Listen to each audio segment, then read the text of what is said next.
Dial H for Hero issue 1. Sam Humphries writing with Joe Quinones on art. So obviously this is the next Wonder Comics line. It's the final one of the first wave, and it is a miniseries bringing back Dial H for Hero. We have this new character of Miguel. Is this one definitely a miniseries? It doesn't say one of anything on the front. It doesn't on the front. I'm sure it did in the solicit. Okay. I'm sure it did. Because Naomi didn't say 1 of 6 either, and that's... Oh, did it not? Yeah. Okay. Has DC stopped doing that now? I think they still do it for all things. I think it's because these are kind of coming back for like second seasons or whatever. They're being weirder about it. I don't know. Maybe. So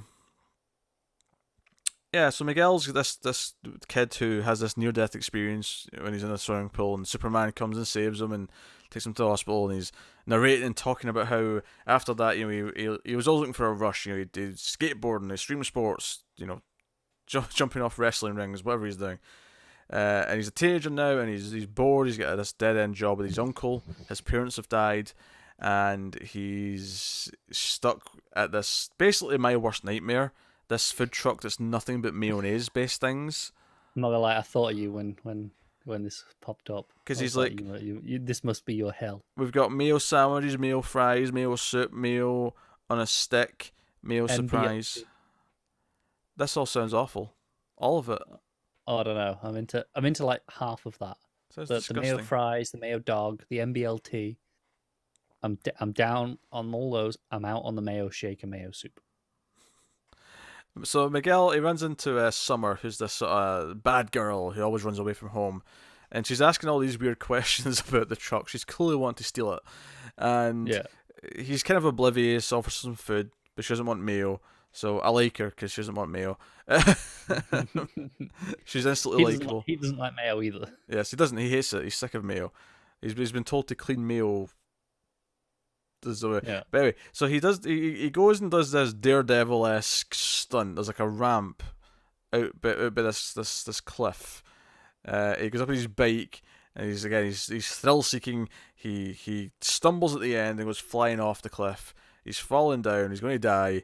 But out of nowhere, this red phone, the snap of lightning, this red phone appears, and the receiver's like, Miguel, listen to me. If you want to live, you must dial H. So he dials H. And he has this weird kind of vision of him in a phone booth, kind of like Superman. It's very strange. And then all around the world, various characters get this feeling that the dial's back, including Snapper Carr. That was the one that kind of gave me a chuckle.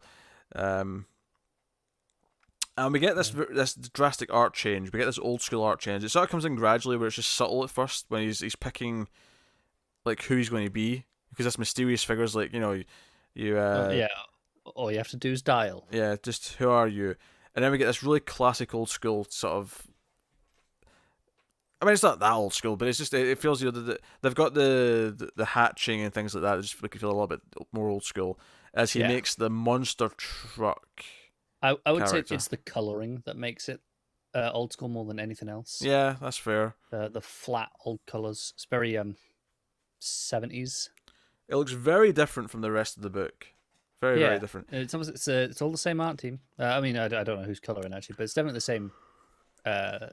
It's actually only 2 names on the front, which would imply to me he's coloring his own work. So, well, that's a good sign. Yeah, that he can do that. So he's the monster truck, and then this is where I was like, okay, I'm into this, and then I fell in love. I'm like, okay, I'm into it. He's got diesel in his veins. Oh. Diesel in his veins. He's saying things like pedal to the metal and all sorts. Yeah. It's just a couple of pages of him like smashing cars and throwing things, rocks in the air, cars in the air. And then he becomes him again, and he's in like a junkyard, and he's been smashing things, and there's like people just off in the distance saying, please don't set off any more bombs. We're calling the police. Kind of thing. And then he's running from the police, and sure enough, the food truck that he works on comes along, and it's Summer. Summer's stolen it, and basically says, "Get in." And so they're on the run somewhere else, and the phone rings again, and And yeah, so he's like, I'm the operator calling you from a place called the Heroverse. I need your help. The Yeah. the agents of the Thunderbolt Club will do anything to get their hands on the phone. Thunderbolt, eh? Yes. I'm intrigued. Are you intrigued? Intrigued. Mm-hmm. And that's the end of the book. Yeah. So yeah, basically what this does is it gives us one or two of his supporting characters. It sets up just kind of how the phone works. Why it showed up for him specifically, I'm sure that will be something we'll find out. Yeah, I'm sure we'll get to that. But mainly it takes a few pages setting up who he is as a character, kind of his mindset and his origin, if you will, and then gives him the phone and says, okay, here's how this works, and we get the.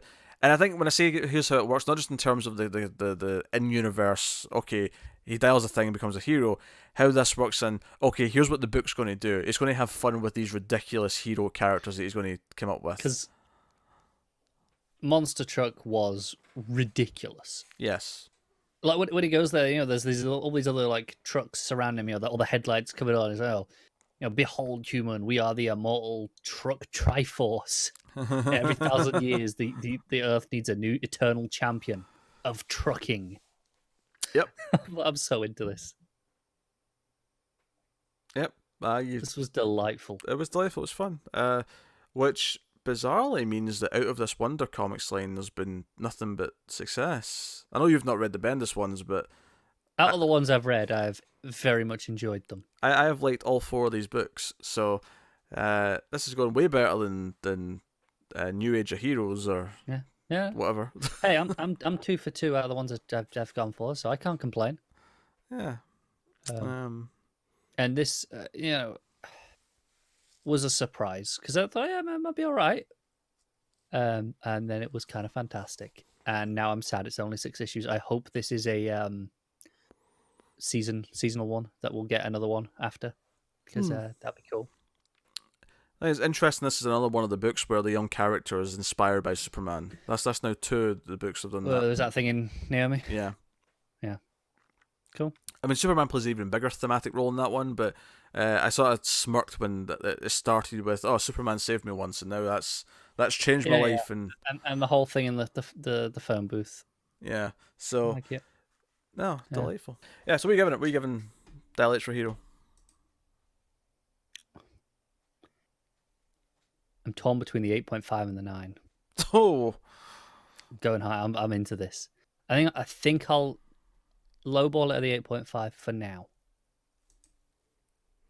But I was really I love the art as well. The way it changes, and it's so expressive but consistent. I will go with a 7.5. Fair enough.